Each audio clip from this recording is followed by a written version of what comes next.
Hi guys, this is Vetrivel. Welcome back to my channel. Today's video is not a review, not a technical breakdown. It's just me unboxing a camera that surprised me more than I expected. Nikon ZR. I've been with Nikon for a long time. If you look at my early stage of life, I started with Canon 6D to learn photography.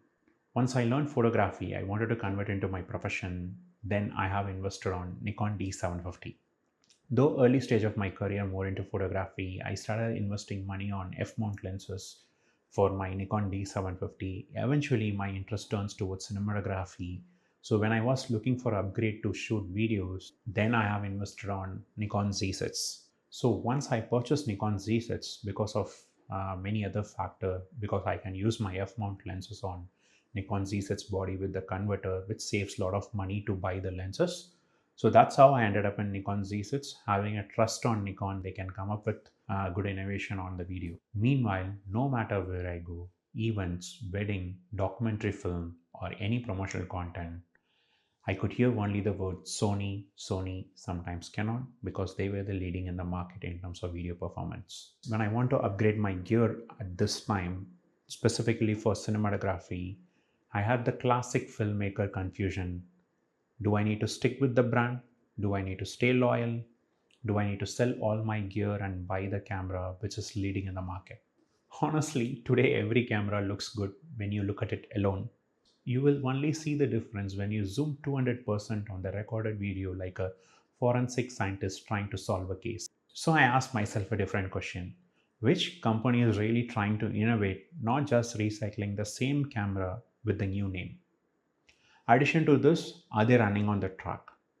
Because I don't want to invest on the gear which is out of track, because eventually when people are on the track, they want to win in the race. And that's when this little camera caught my attention, the Nikon ZR. Finally, Nikon is running on the race. Let's get into the unboxing.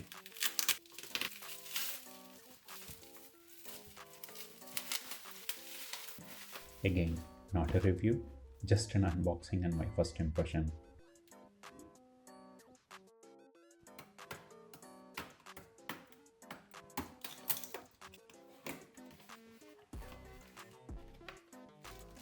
USB-C to C cable, manuals, which I definitely won't read,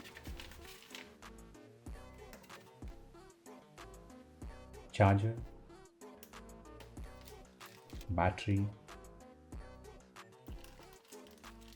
again another battery, and then usual stuff.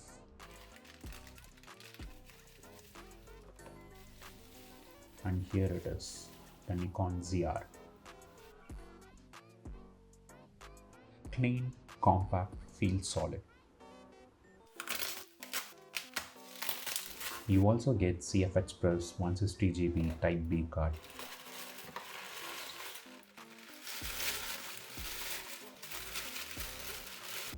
And L mount bracket for better grip.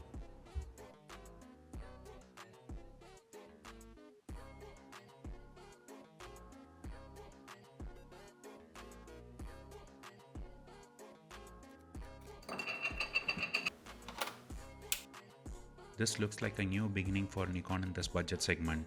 If you like this simple, honest style of unboxing, hit like, comment and subscribe. And if you're also confused which camera to buy, trust me, you are not alone. See you in the next one.